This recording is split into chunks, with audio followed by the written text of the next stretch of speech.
And they teach you the technique and everything, but there is something you cannot grasp. And that part, they don't teach it. Joining us today is Mayra Cigliuttii, an international bachata dancer, dance healing co-founder with her life partner Michael, and holistic women's coach. She has spent over a decade traveling the world as a professional dancer and mentor. Dancing was always for me this need of expression and femininity. With time, dancing became much more than that. It became a path of healing and a path of embodiment. But behind the stage lights was a deeply personal journey. Through somatic work and nervous system science, she discovered something most dance instructors never talk about.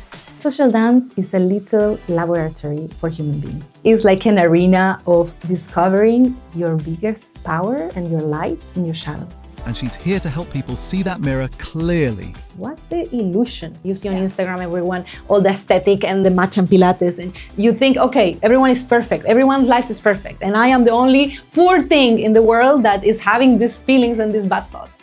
And it's not like that. Everyone has it. Artists have it. Michael Jackson had it. All this and much more right here on Step by Step, where every step tells a story.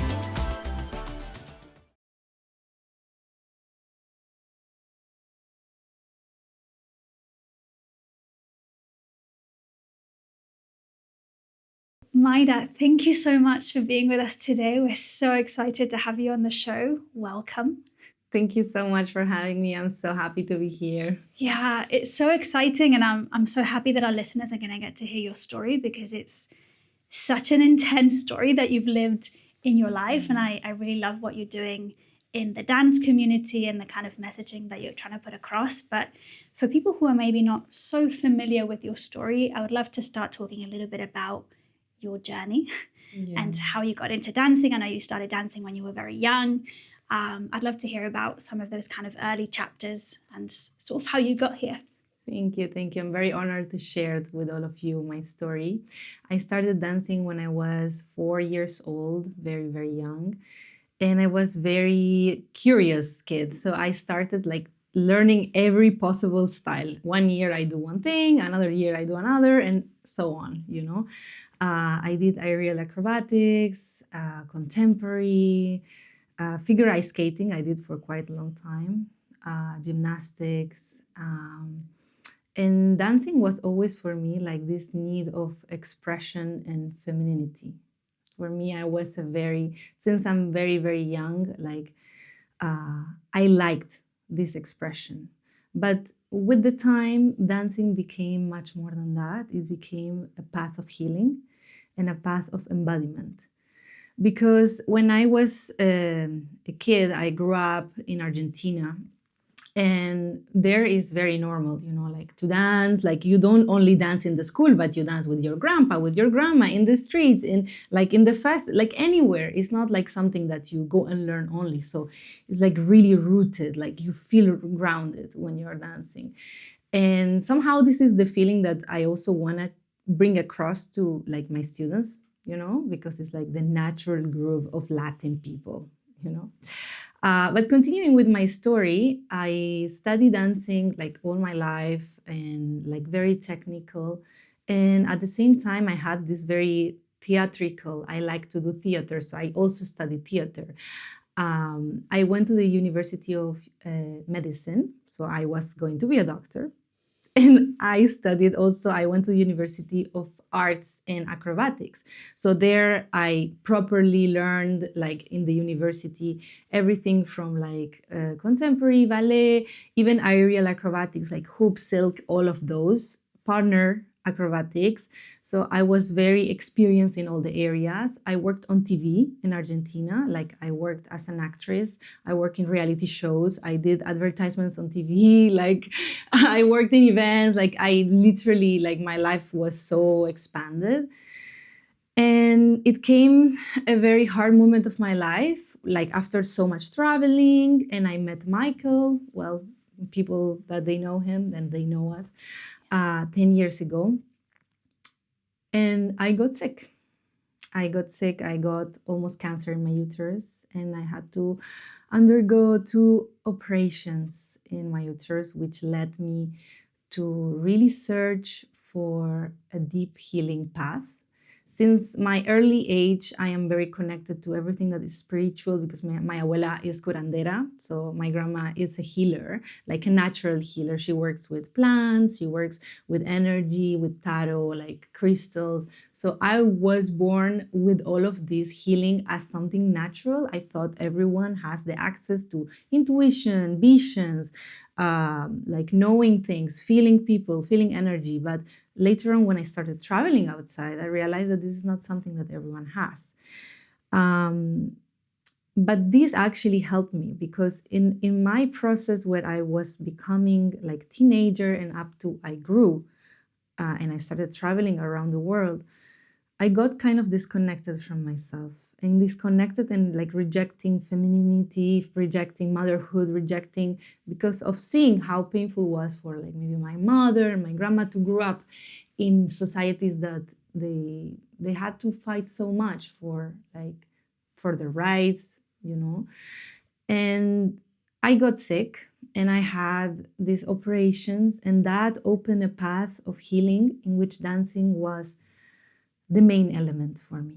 Dancing didn't stay the same. So dancing for me was a way of expression, a catharsis, but then it became the only thing that kept me sane because it was super hard to not know if I will lose my uterus, if I will get cancer somewhere in my body else, or if I will live, you know. And all of this being far from my family didn't know. I was only with Michael at that time. We were 3 months together only. Wow.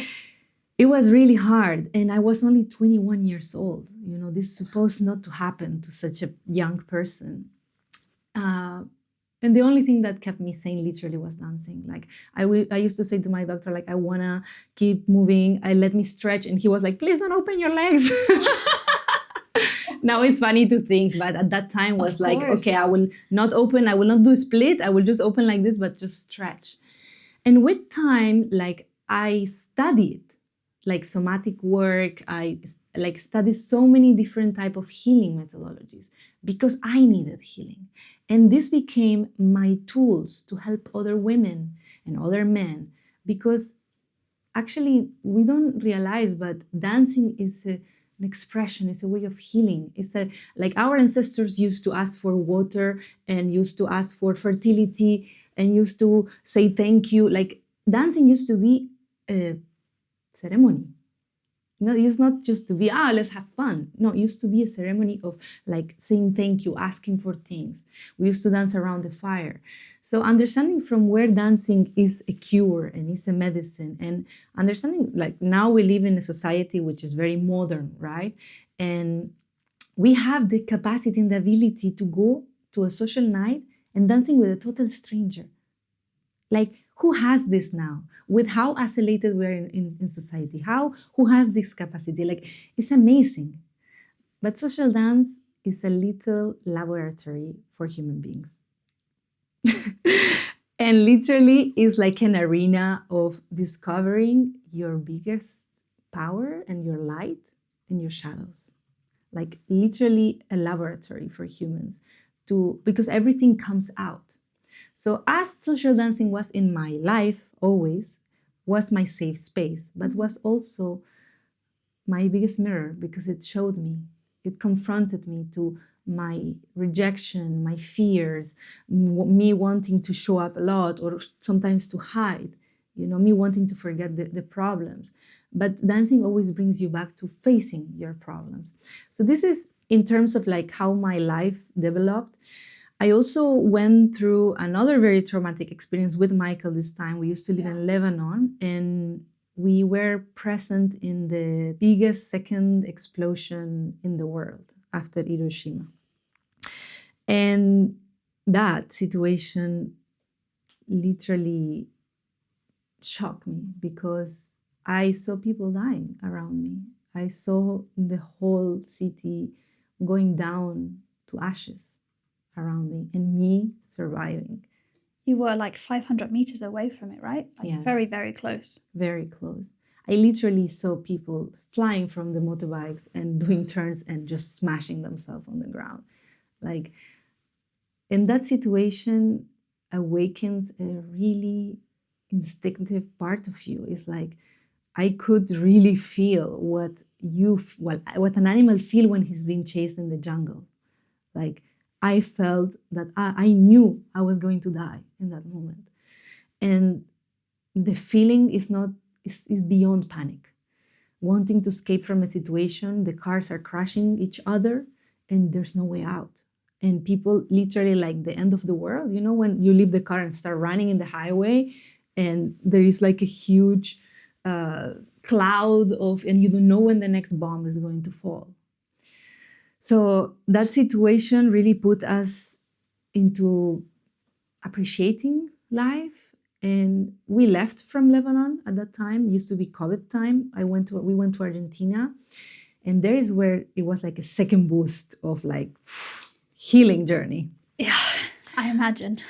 So many things happen also to Michael in his personal life. Like his dad died very young.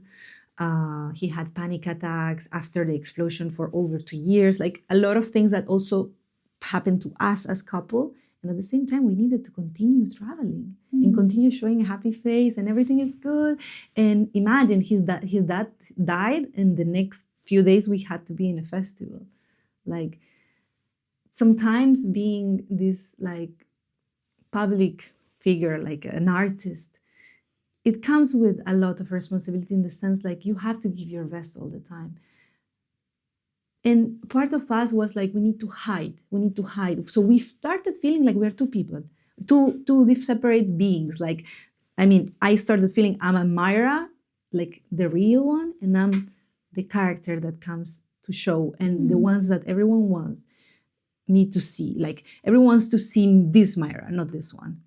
But it was a part of me that I was actually integrating all of those experiences, traumas, learnings, because in that time it was a 10-year journey in which I not only healed myself, but I went down into healing my like ancestor line. I went back to like my mother, my grandmother, like from both sides.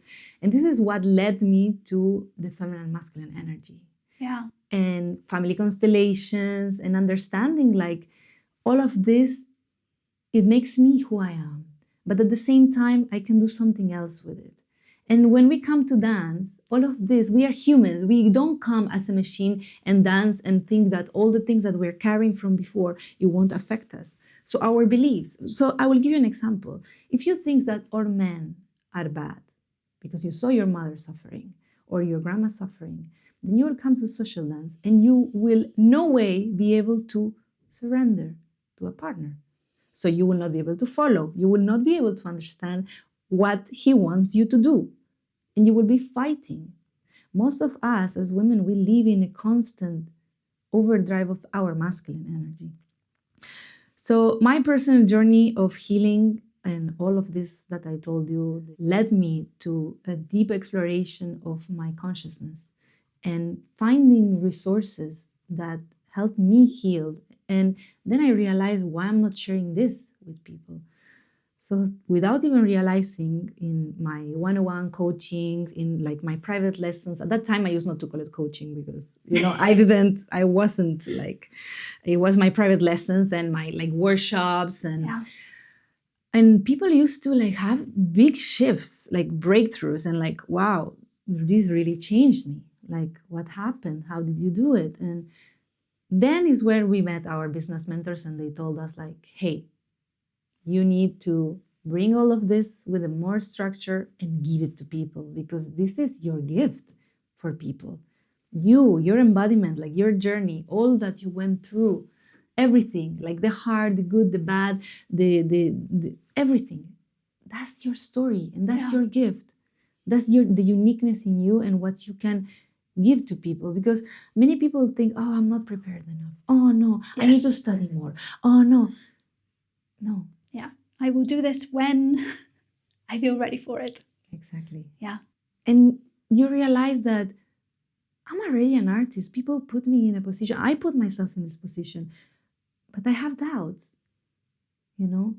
And before we used to want to hide this, but now, after 10 years of process and really hard stuff, we realize that vulnerability and being human is what we need as society. And mostly dancers, because we look up to all these artists like us and we think they have it all figured out. They have it all perfection. And I'm like, hey, to be able to be in this body and to be like fully embodied in me and be super relaxed in who I am, I had a journey. I didn't have it figured out. Dancing was my way of healing. Dancing was my way of expressing. And many people tell me, Mayra, why healing? I don't need healing. Because the ego is always there. Like, why? I don't need healing. I always say to the people, you remember when you were a baby? Before every imprint, before every hard situation and your parents, society, everyone bringing their mark into you. That state is what we call healing. It's unbecoming. People think that I need more. No.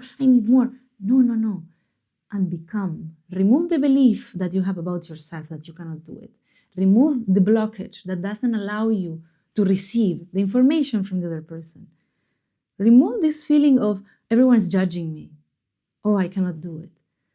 So the healing path is unbecoming all the conditioning that we have been sucking like a sponge since we are babies. So it's kind of like coming back to that purity, to that wholeness of the reality of who we are from inside. And the reality is that we are limitless. We are a soul embodied in a body, And as dancers, we sense and touch a little bit of that when we express and we are in that orgasmic feeling of like oneness with your partner and with everything. It's like, oh, you sense that feeling that there's something bigger than you, that you are not just this. So literally dancing can connect you to something much bigger. And like I said, it's a dancing, and mostly social dancing, couple dancing, is a dance of the feminine and masculine energies. I'm not talking about gender, but it's a little experiment of society in a very contained and safe space. Yeah. And there's so much to unpack in what you've just said. The first thing I just want to say is thank you for sharing some very vulnerable parts of your story. Yeah. It's incredible how much you've gone through, considering a reasonably young age. It almost feels like multiple lives in one. But what I think is really special is, despite having gone through some clearly very traumatic chapters in your life, I really like how you have taken this sense of consciousness and working through it, and not just kind of keeping it with you, but really looking to share those lessons with the people in your life, with the people in the dance community. And I think that's so special. So I just want to say thank you. Thank you for that. Thank you so much. Absolutely. And another thing that really resonates, and I love that you're talking about dance not just as something that you do, but really looking at the roots, because you're right, dance has been around for millennia. And it was deeply embedded in our societies, not just as something you execute for fun, but in society, in terms of the rituals that we had and how we kind of built things up. I think it's really interesting what you mentioned about dance being a mirror. And having to face things about yourself, or I guess a nicer way of looking at it is having the opportunity to work on things that perhaps you wouldn't see if you didn't dance, because you wouldn't have that mirror staring right back at you. So I'm really interested to explore this topic of how you see the masculine, feminine energy. I love that you said also, because it's not about gender, right? We all have both energies within us. Exactly. For also our listeners who maybe are not so familiar with what that means, can you explain to us, what do you mean by masculine energy? What do you mean by feminine energy? And also I'd love to hear a little bit about how you have learned to express both of those. And I know that playing with the feminine is something that you love. I've watched you dance and it's mesmerizing. So of course, let us know. Okay. So starting from the concept of feminine, masculine energy not being attached to any gender, but being kind of like a unity of the dualism, right? Anything that comes to earth separates into two. It comes from the one.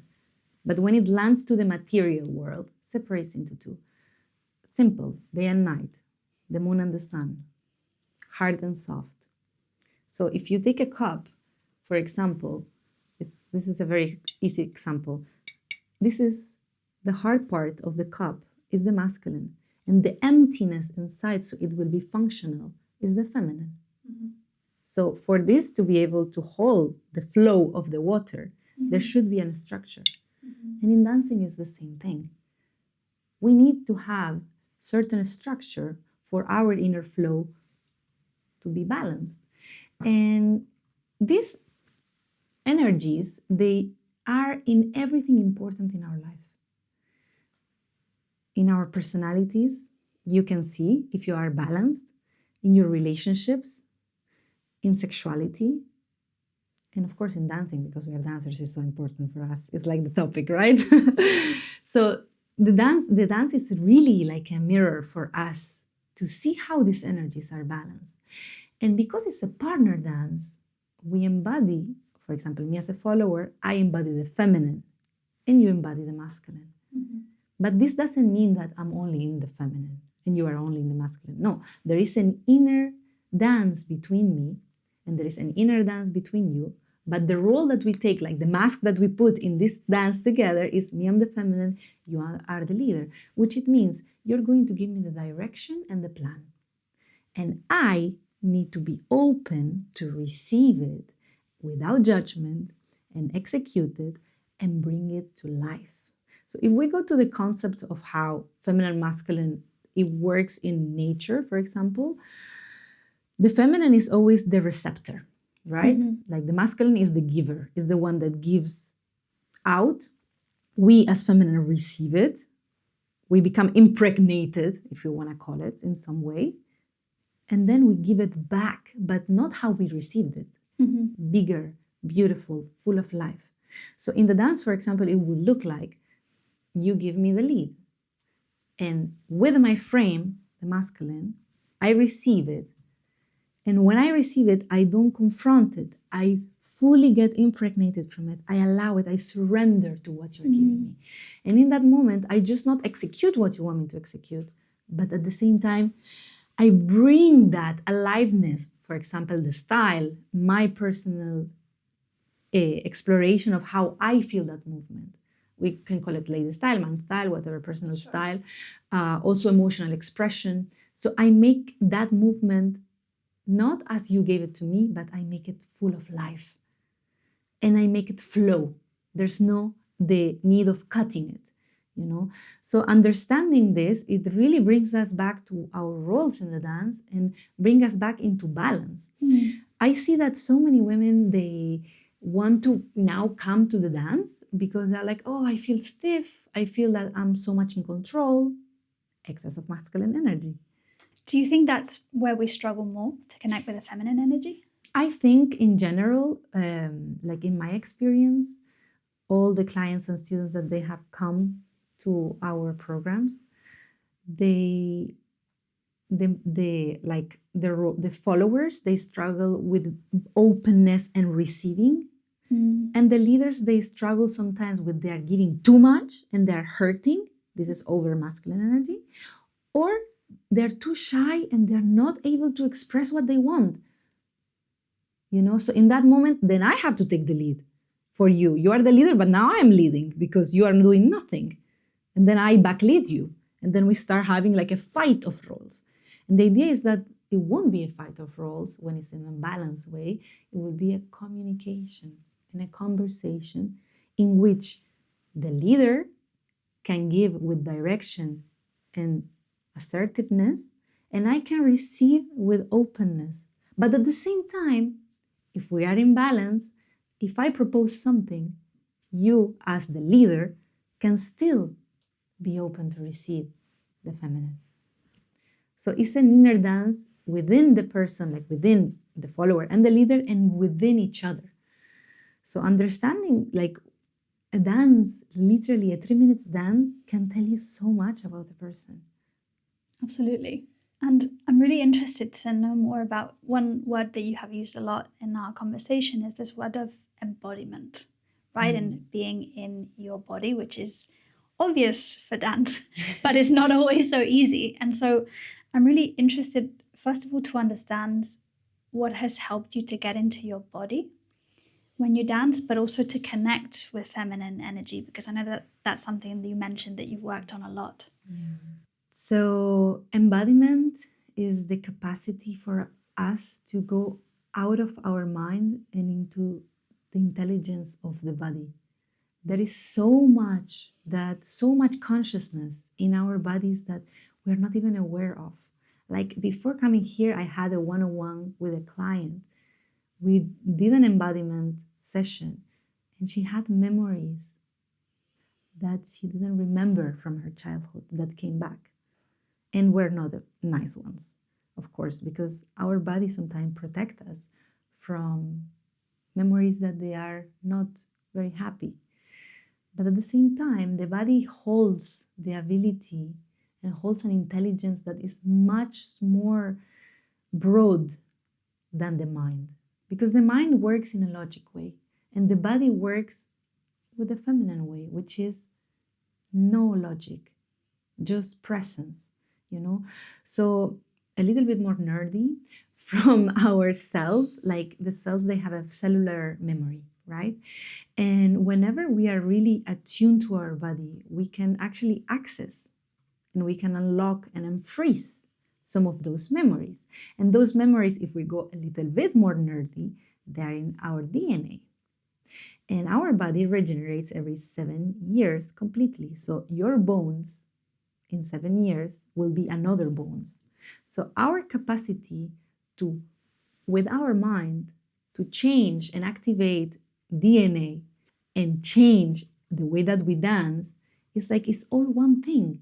Our movement can actually change the way that we look, the way that we feel, and the way that we express that information inside our genes. So I know that this might sound very like complicated, but it's not, because dancing, you're moving your body. Point. Doesn't matter what dance you're doing. That vibration and that movement in your fascias, in all the connective tissue around your body has information.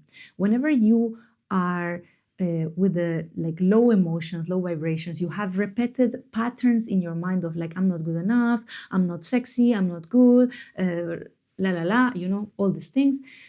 Your body learns that and keeps it in your fascias, keeps it in between your, keeps it in certain parts of your body. And then you live your life through those lenses. So people don't understand that actually if you change how you think, you can change what you feel. And therefore you can change your reality. But there is another way around, which is from the body. You can access to your body, and from the body, start realizing what is happening really in your mind, and therefore changing your emotions. Because, you know, talking about body posture, for example, if you enter a room and you're like, this is me, this is who I am proud of myself, I am fully who I am, like I don't expect myself to be perfect, to be accepted, to get that position, or to dance, or to, this is me, you know. But if you enter to a room with already the posture in, and you are like so like ashamed, this talks about like about so much shame in who you are. This talks about you wanting to hide, you know. And sometimes we dance in the social dance because we feel safe, but we are kind of hiding, you know. And there, oh, why it doesn't look good, why it doesn't feel good. Well, let's start first on how do you think about yourself before you try to convince your body that you should look or move in a certain way. Like, what do you really think about yourself? Like I have one example of one student that she went to all the teachers, like the best teachers in the world, to learn the spins because she couldn't turn. She was like going crazy about that. And she's like, Mayra, you're my last chance. I've been everywhere. Like, I cannot turn. Okay, do one turn. Then I let her do the turn and she's panicking, like shouting, crying, collapse. She's so afraid of doing it. Okay, let's go into the masculine structure. Let's do the technique. Very well. Okay, you have the technique. Very well. Now let's go to the feminine side. What do you think when you do the turn? What is it your fear? Then we could pull a little thread and understand that she was so afraid of doing mistakes because her father was so tough on her when she was a kid that he used to hit her. So when we realized and we allowed her to do a mistake, first of all, and second, when we told her, like, it's okay, just do it without fear. When she unlocked that, she did 3 spins in the same class. So many people tell me, oh, Mayra, I don't understand what you do.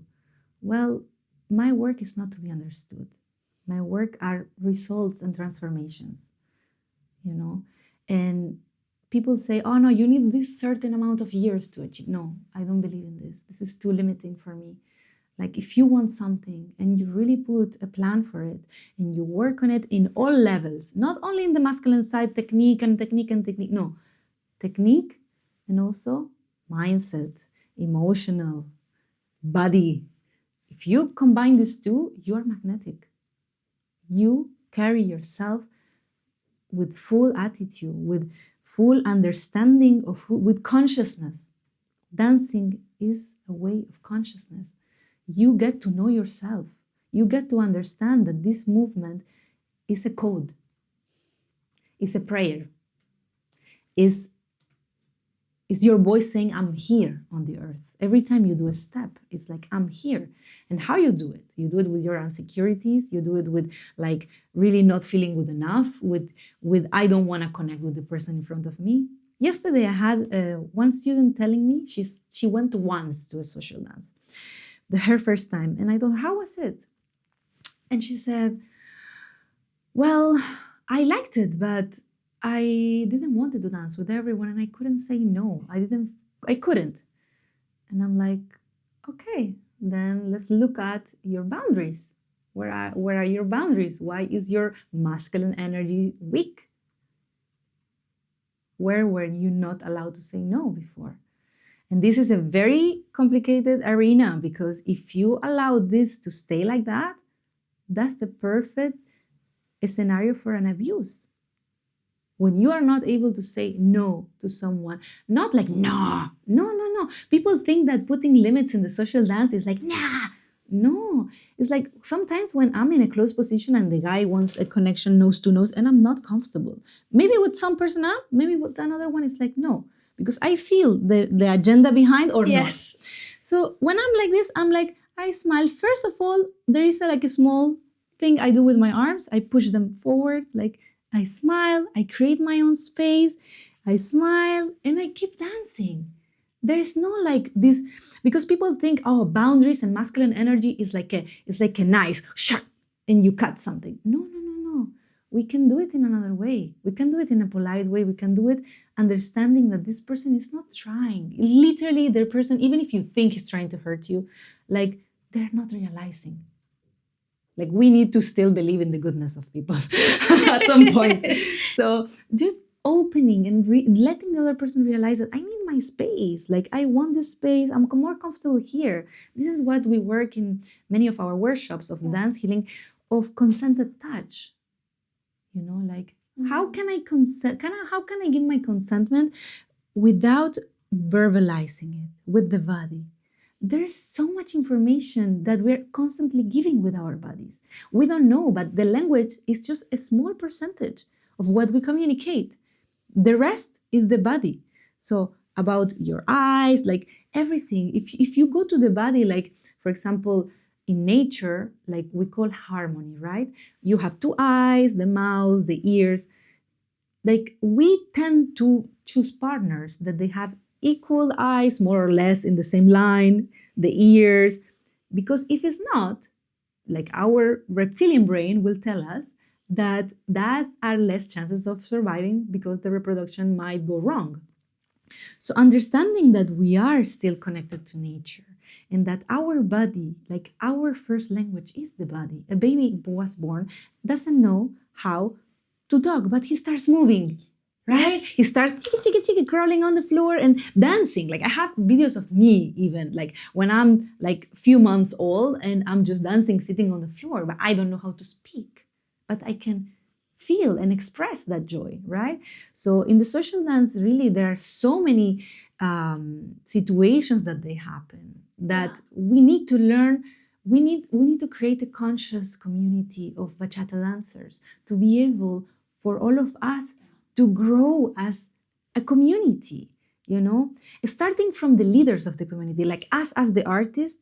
It's very important that we are an example for the others of what is healthy masculinity, what is to be really in a healthy femininity.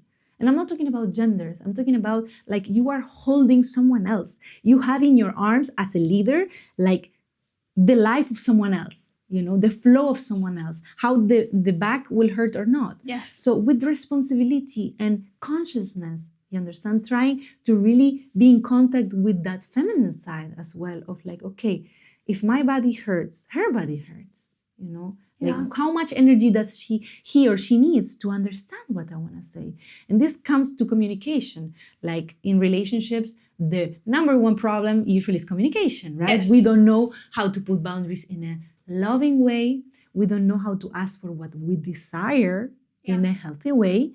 So all of this comes and expresses in dancing because it's like very, very easy to see if you are conscious and you have the trained eye to see that this is happening. But this happens everywhere. This happens in bed.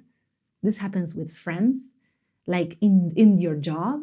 So I always say to the people, this is an investment for your life. You are dancing.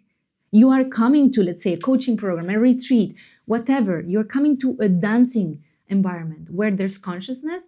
You're investing in your life because the courage that you will get by stepping and saying, oh, this is my sensuality, or like the courage you get, you will be able to transmute it and bring it to your job, to your relationship. Like it affects every area of your life.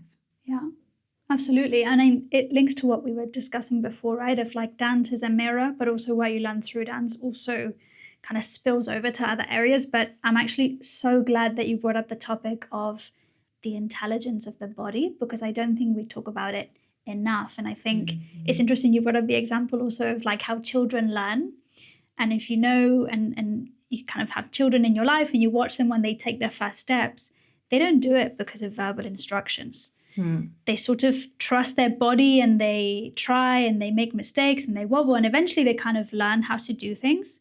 And I think even in the field of trying to learn how to dance, we sometimes rely too much on left here, no, right. And, we get caught up in the minds when actually just allowing your body to understand what it needs to do can be more effective, right? You said the body and kind of body language is our first language that we all have before we learn a different one. Exactly. And you can see the difference between an experienced dancer with an amateur because of the embodiment level that he or she has.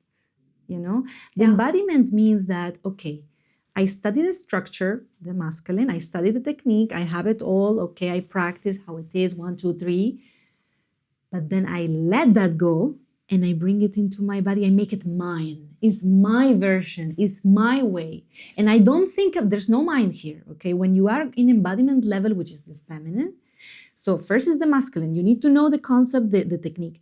Then you go to the feminine, embodiment. Fully mine, like this is my body. And with those tools I learned before, now I fully express, not only with the technique, because that's one layer, but with the expressions, with the emotions, with the feelings, Like when you see someone perform, for example, they can be like 10 over 10 in technique, but 0 in embodiment, in self-expression. Yes. Then therefore you know that this dancer is still not at the level of a pro, because there are levels. And the same with Jack and Jills. Like when I judge Jack and Jills, you can be maybe a 10 over 10 in technique, but if in connection you are a 5, then this counts, So connection, embodiment, all of this is about nervous system regulation.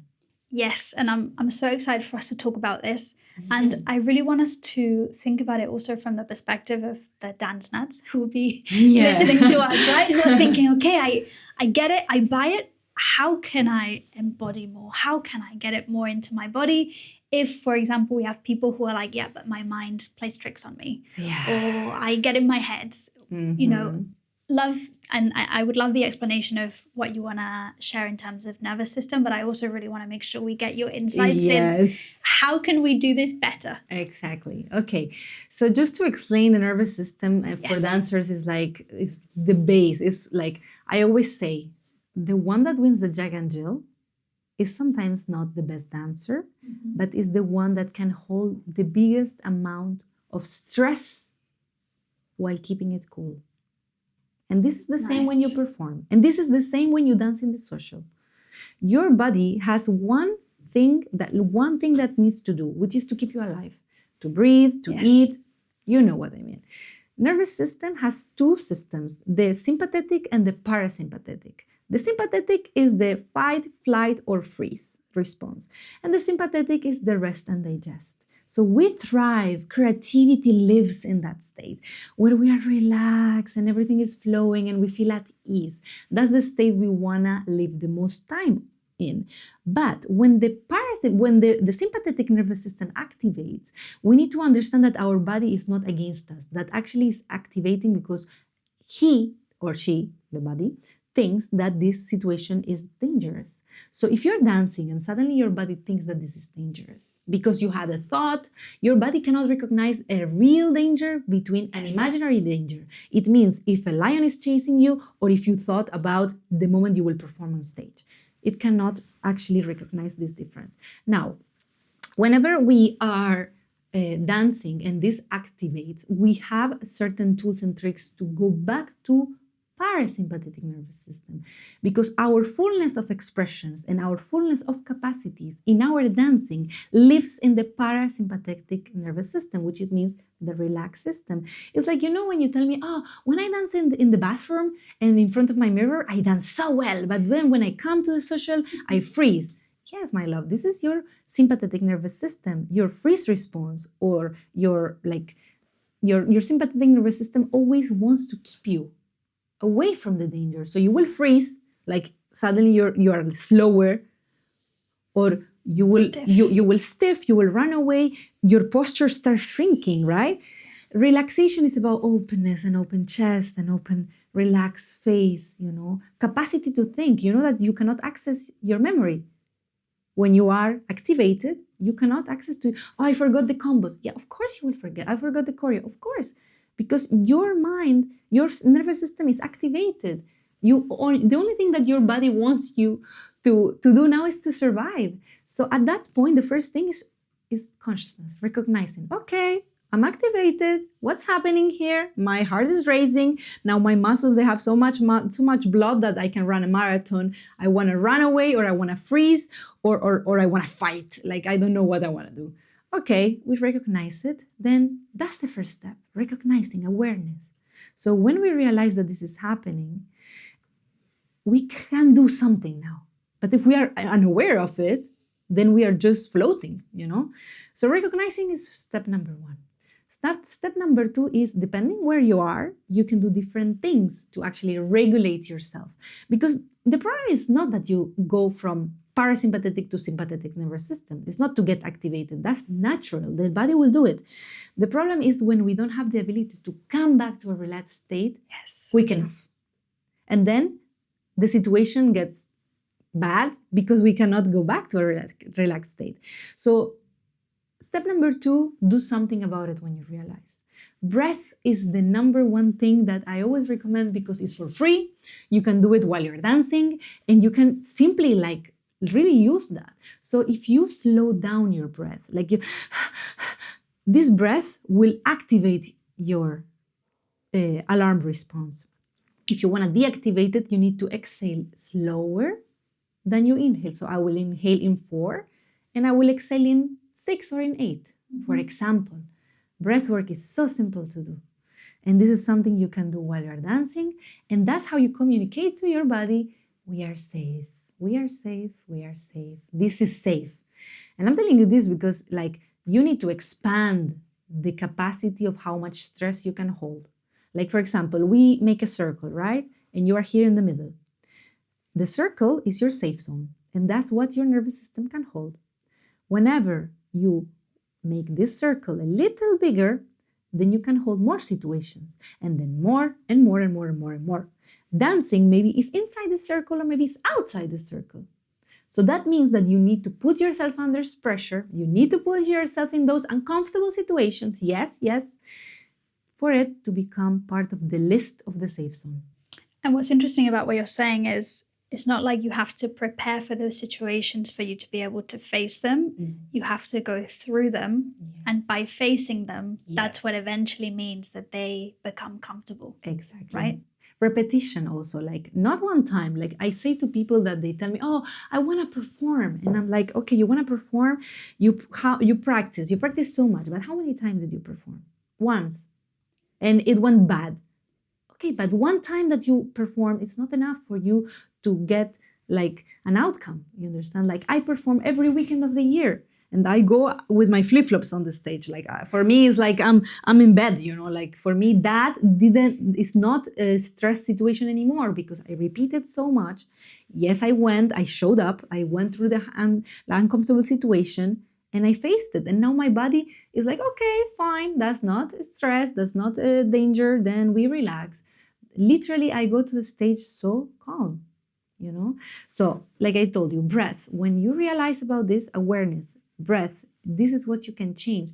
There are other ways as well to be able to like really regulate yourself. For example, this is a very something I do before going on the stage. When, for example, I'm performing for the first time a new show, or when I'm doing an improvised show, because we do that as well.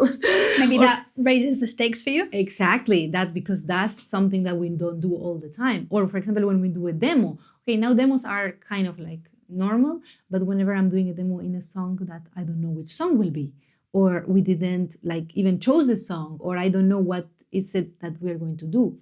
So in that moment, what I do before, for example, going to a stage or before presenting myself is I do toning. What is that? So you know the vowels, so I, U. Yes. So with those letters are very easy, everyone knows them. So I start from the most close, so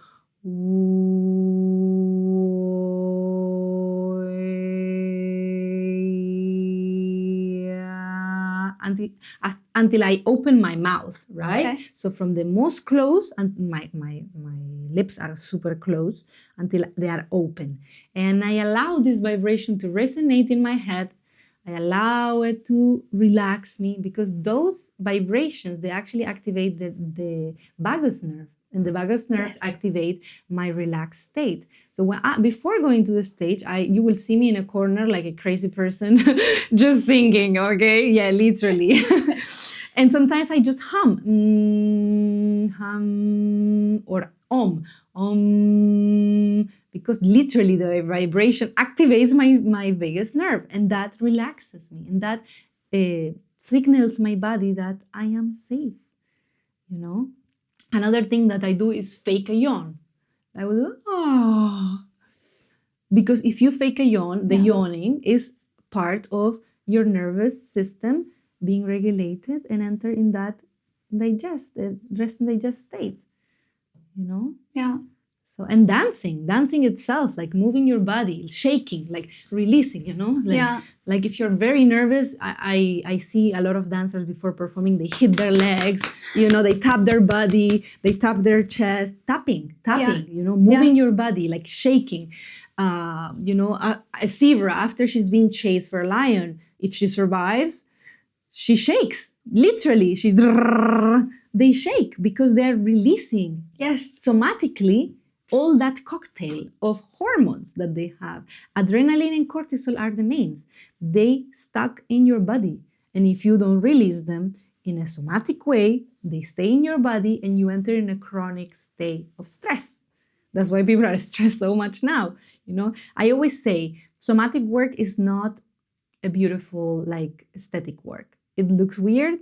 It feels weird. It sounds weird. You will look like a crazy person, you know, like some hippies, they're doing some weird stuff. But it's working, guys. Like, try it. Going before to a social, try to do some of those somatic activities. Like, it's very simple. It's for free. And you will go much more regulated, you know. Like, go to the toilet, do your toning when you have some like difficult situation, is literally is for free. And of course, if you want to go deeper into like somatic work, there are other like deeper meditations in which you go out from your mind. Is literally meditation. The idea of disconnecting the mind and being able to be so attuned to the body. But of course, that maybe requires like someone to assist, or requires like a guided meditation or something like that. But I do recommend like dancers should include some conscious preparation before going to a social, before going to a show, because mental health and physical somatic preparation is as important for the result as your technique.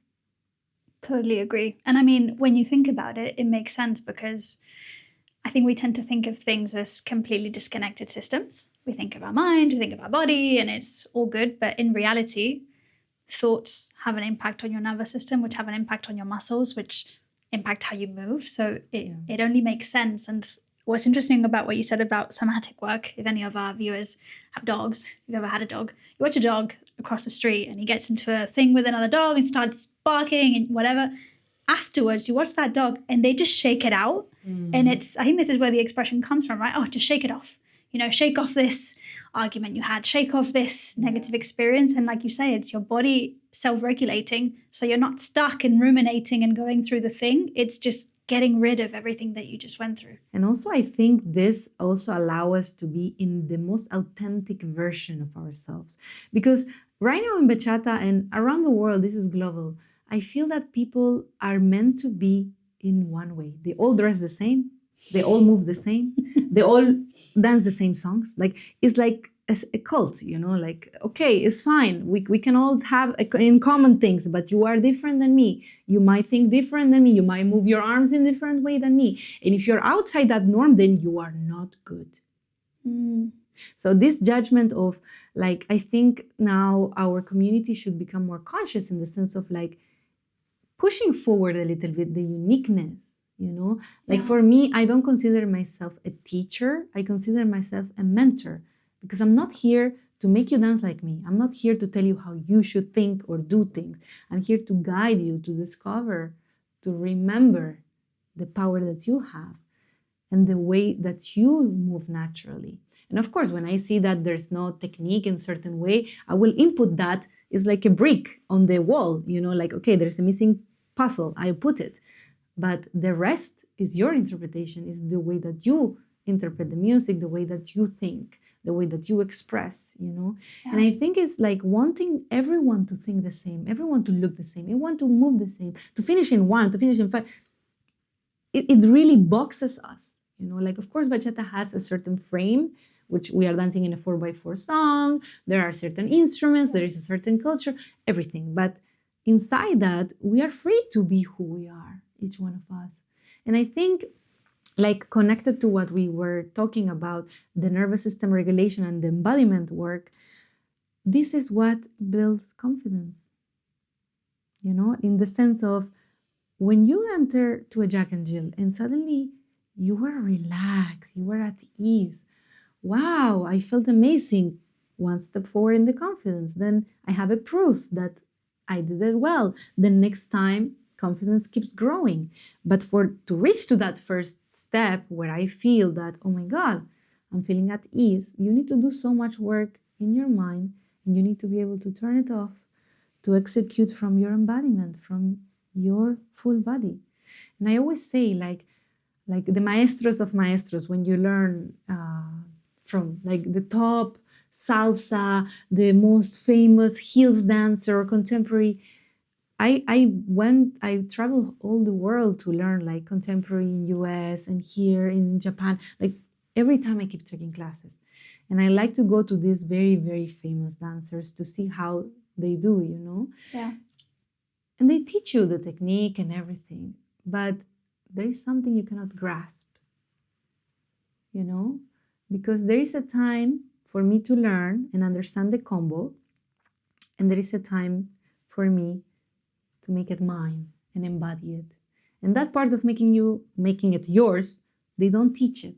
No. They don't teach it nowhere. It's not just in the bachata world. Yeah. You know? And that takes a time, because first, from the neuroscience, your brain needs to do a connection. It means that two cells from your brain, your neurons, they need to make a connection. For that to happen, like mechanical pattern repetition should happen. When that is like embedded in your brain, then we can jump to embodiment. So there is a pattern. We need to be able to fulfill this to then bring this. For example, if you don't know how to turn, it will be very hard for you to put emotions, style, feelings into that turn, or style even, So understanding also that we need to first build a good foundation of our masculine, and then bring the feminine to give life to it is super important, Yeah. And on a practical level, what do you think dancers can do to work on this embodiment piece? Because like you say, in classes, it's not something that's taught. We focus a lot on execution, we focus on technique, sometimes musicality and styling, but this kind of bringing it into yourself, making it yours, putting your own flavor, your own personality, your own uniqueness. What do you think is a good way for people to explore that? Well, for me, it has always been music and allowing myself to be in front of the mirror and just do and do mistakes. Just allowing myself to be and not to think so much. Just like go to a static dance, go to other styles, allow yourself to just move without so much frame. It's really about bringing that body consciousness into your body. You can, even when we go to social, for example, I always say, practice with intention. When you go to a social, right, and you want to practice your lady style, okay, practice your lady style or your man style. But go to that dance with that intention. I'm going to focus on this. If other things go wrong, don't blame yourself. Don't talk bad to yourself. You're focusing on this now. Don't try to do all at once. Intention. Then the next dance, I'm going to focus on my turns, on turning correctly, stepping correctly, and clean. Okay, then that's my goal. In the next dance. So I take the social also as sometimes fully embodiment that I think about nothing. I just let myself be, I flow, I allow, and sometimes it's a more masculine practice. It's okay, now turns. Now I'm going to focus on my right arm because I feel it very calm, very stiff. It's not moving, So having intention, going to a social with a specific, each dance having a specific intention, And if you don't get exactly what you want out of that, do not to fall into repetitiveness, frustration. Okay, you can be frustrated. We are all frustrated. It's normal.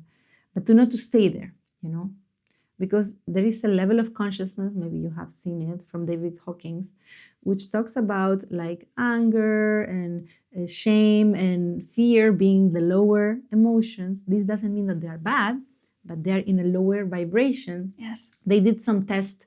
This is a psychiatric that did the study and wrote many books about this.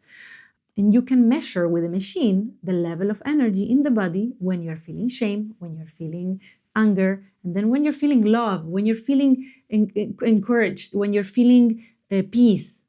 It's so high, So with that energy, we are dancing. So whenever you feel frustration, you have to know that you're going down in your energy. And everything that comes after will be a little harder because your body is weaker. Literally, your muscles are weaker. This is the test that he did. He realized that the muscle tension, he did a test, that the muscle tensions goes down as your energy goes to lower vibration emotions. So you will not have better turns. No. You will not have better balance. No, because your body is weaker, naturally. And this is proven scientifically. And that's why, for me, in my journey, I like both. I like the science because I studied medicine. Yeah. And I like the spiritual and the more psychological path because this is what I lived, literally. Yeah. And these two, they talk about the same. So yeah. As dancers, when we are faced to frustration, it's bring this frustration, observe it, don't react. Like the Buddha, observe it. Okay, I'm feeling this. Why? Okay, I failed. Okay. Observe it, don't absorb it. Let it pass and say, now I'm going to give a new opportunity to myself. Yeah. Let me try it again, but from love, from encouragement. We need to be our first cheerleader. Like many times, like my clients come and I'm like, you are hiring me to allow you to do something? Like you need me to tell you, hey, yes, you can do it. Hey, yes, go try it. Do a triple turn now. You don't need my allowance. You don't need my allowance to be feminine. You don't need my allowance to be strong, to step up. You don't need it. But you need it now because you are not giving it to yourself. So more than teaching ways is like waking up your inner mentor. You know, Yeah. like you need to be your first cheerleader. When something goes wrong, laugh, smile. Like when I hit Michael when we are dancing and suddenly I hit him on the nose, it happened a few times.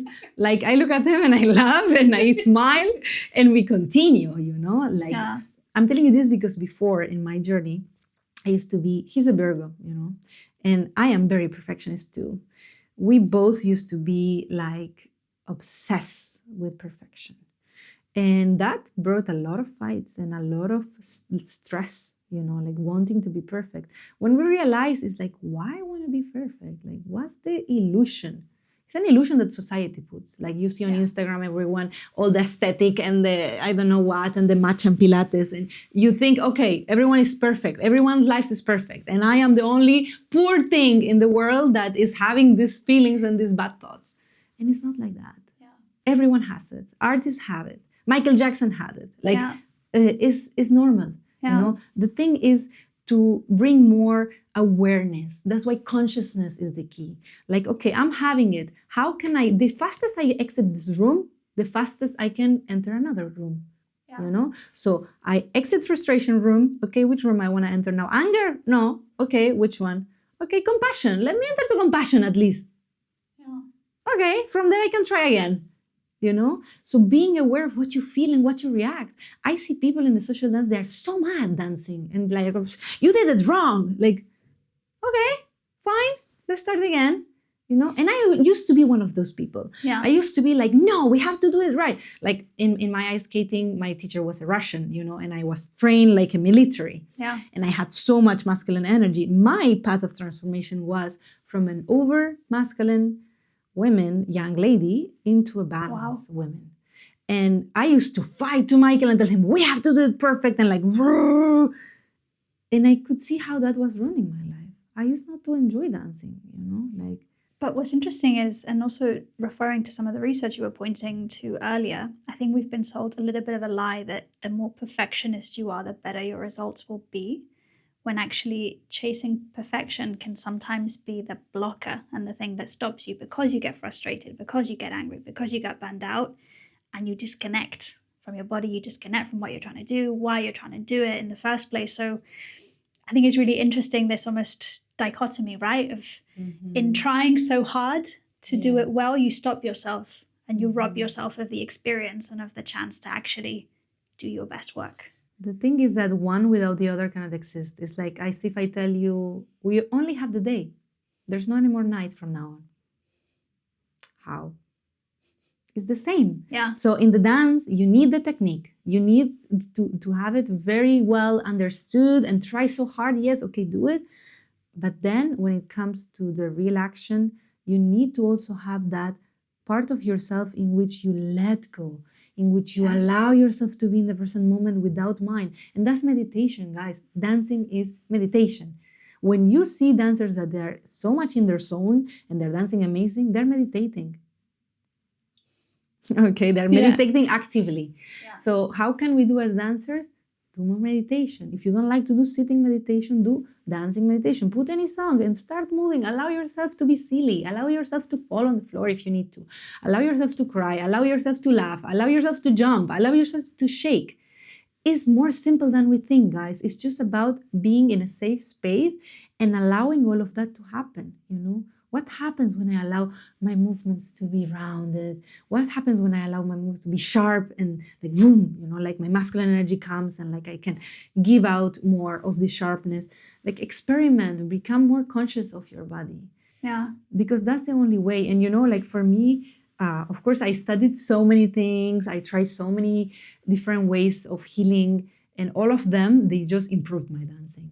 So I wouldn't say like there is one that fits everyone, and there is no like it's a personal journey. That's why we create retreats, like that's why we create like one-on-one coaching programs, which every person is different, but you have to find, maybe for you meditation sitting still won't work. Maybe you need to walk and be just super conscious about everything around. And this comes to another thing I wanted to mention. Like for me, psychedelics, psilocybin and ayahuasca has been one of the biggest life-changing experiences in my life, because I went to them with an inquiry, you know, like, okay, there's something about me, I want to know more. And for all those people that they don't know about like plant medicine, I recommend them to watch the documentary of Fantastic Fungi that is on Netflix. I was super against all of this stuff as I studied medicine and I was in the med school. With time and with my nerd part, I studied neuroscience, and I realized how psilocybin is being used right now in like universities, hospitals, to actually cure patients that they have depression, that they are cancer terminal and they're almost to die, and you need to give them a little bit of peace before they die. You know, it helps for people. So it has changed my life really deeply. And I realized that in a very, very small dose, like almost not perceptual, like you don't have any trip or hallucinations, it can unlock that embodiment. So I have many times sessions with my one-on-ones where they take very small amount and they can unlock really like big breakthroughs in their life and in their bodies. So it's kind of like allowing the intelligence of your body to rise. And of course, this here, it can open to dichotomy. There's people, they agree with this, they don't. But right now, before used to be like a taboo, you know. Now there are like studies, scientific studies that shows that there is a 70% of chances of people getting cured after one dose. People that they have been depressed for their whole life. So this is a very big topic in medicine right now, because plant medicine is not addictive. You don't get you don't need to consume it all the time. It's a one-time thing. If you do it with people, not in a recreational way, I'm not with that. If you do it in a ceremonial or in a clinical way, that you can actually get so much benefits out of it. Like your life and your perspective changes. So after I had those experiences, I went to the jungle. I lived in the jungle for 20 days. And I realized how, everything is in the mind, you know, and when you change the way that you think, then your life changes. And then suddenly everything that you were suffering about is so clear. You know, your mind becomes clear. And now your body is a reflection of that freedom in your mind. If you have shame in your body, you cannot express fully.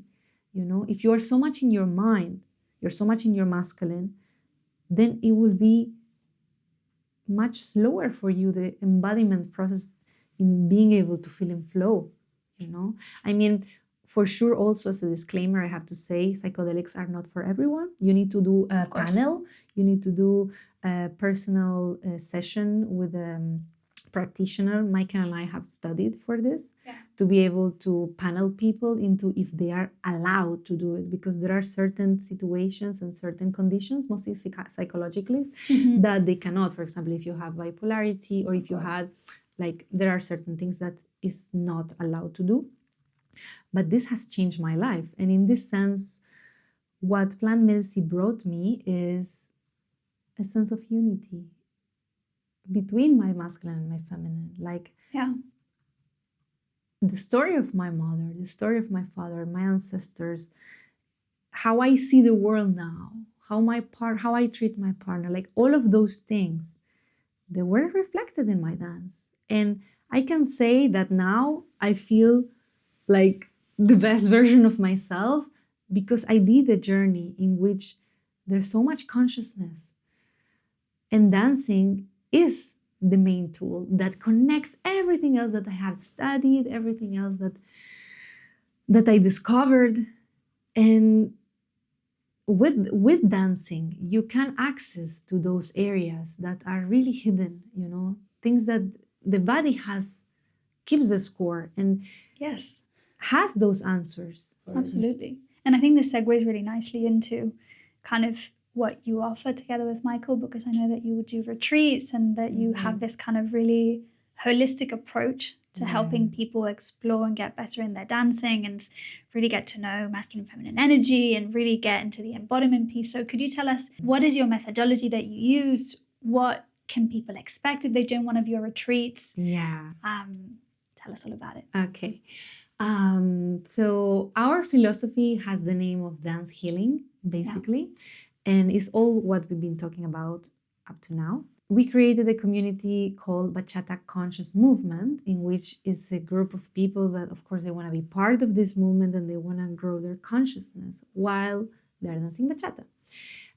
We create one-on-one experiences, which it means mentoring programs online and in person, and as well group experiences in different parts of the world, our retreats. The idea is that people come and live with us for like 4 days, 3 days, 7 days, depends the retreat. And you are there, you don't have to think about anything. The food is included, all the activities, everything, you're just there. We always do it in different places. Now we are doing it in Barcelona. Now next week we have our next retreat, our reduced groups. This group is 18 people. We do it in like a house, which everyone has, of course, their private room, their private bathroom, but it's intimate. The idea is for us to being able to give them feedback in their technique and to guide them through trying all those things that they never experienced before. Like, for example, toning, singing medicine, really tapping into different exercises that allows them to go a little bit beyond dancing. And then we put them to dance again. And then we do another thing. And then we put them to dance again. So it's like kind of like a parallel work. We do like dancing, and at the same time, we do a lot of mindset work and a lot of embodiment work and a lot of release work. So these two things at the same time, they create kind of like a ripple effect. But anyways, we do a little bit of this in every workshop, when we travel around the world. Like you can see us and you can get a small taste of this. But in the retreats, the good thing is that we have the full time of the day, and it's all for us to do whatever we want.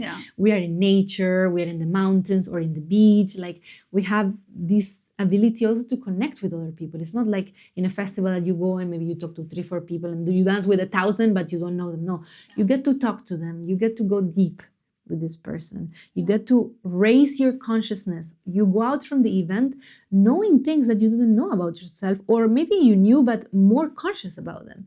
Like, what is hurting me? What are my strengths in dance? What are the weak points? How can I raise this? Like, what is the technique that I need for this? So it's like filling up the different bridges.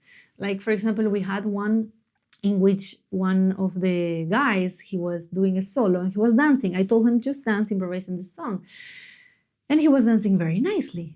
And when we all gave him the feedback, he was like, I don't believe you because I don't dance good. Then he was confronted with what he believes about himself. So there was nothing he needed to change in his dance at that point, because that was at the end of the program. But he was faced that still, if he danced very well, he still believes that he's not. And doesn't matter how much you do, your reality will not match your mind unless you do that mind work. So after him hearing all of this from all of us, he was like shocked and he couldn't believe it. And he was like so emotional. And then he danced one more time, and now more enjoying it, and now more embody it, and now allowing himself to be. And he was like, okay, now I felt fully here. And then that's something you cannot learn in a workshop, That's not something you can learn in a one time thing. Like you need a process, of course, of like cleaning up all your technique and then embodying it and changing your mindset. I love that. It's so interesting, and I wish we had more time because I feel like we could go on for hours. Yes. We're coming to the end of the conversation, and we do have a closing tradition on this podcast. Oh. Which is we, all of us here at Step by Step, believe that success is a team sport. So we always like to end on a little bit of gratitude. So I'm going to say something that I really appreciate about you. And then what I would like is for you to think about one person that has really supported you on your journey, and just for you to tell us who that is and why you're grateful for them. Okay? Yes, love it. Super. So Mayra, what I really, really appreciate about you is I think you've had some really big challenges in your life, but I love the responsibility that you've taken upon yourself to not just manage yourself through that, but also to bring yourself to like a higher level of consciousness through it, and to then share those lessons with people in the world, because I think that could have also gone very differently. And you could be a very different person if you'd not made those choices. So I'm just really grateful. Thank you so much. I appreciate it, really. Of course. Thank you so much. Means a lot. One person I'm grateful for. Yeah. My grandma, Marisa, my abuela, the curandera. Ay, Marisa, la curandera. Love that. Because she was the one who actually supported me in my dancing. She used to be the one who pushed my mother to send me dancing and pays for my dancing. And I think without her, I might not have danced as much. And in another hand, she was the one who always kept me like close to all the spiritual paths, to the plants and to the intuition. So I learned that from her without knowing that I was doing that. So I'm forever grateful to her. I love that. I love that. Thank you so, so much. So grateful that you decided to come on the show, and I'm so grateful that we got to share this conversation. Really appreciate you. Thank you so much. Thank you, guys. Thank you. Thank you for having me. Of course.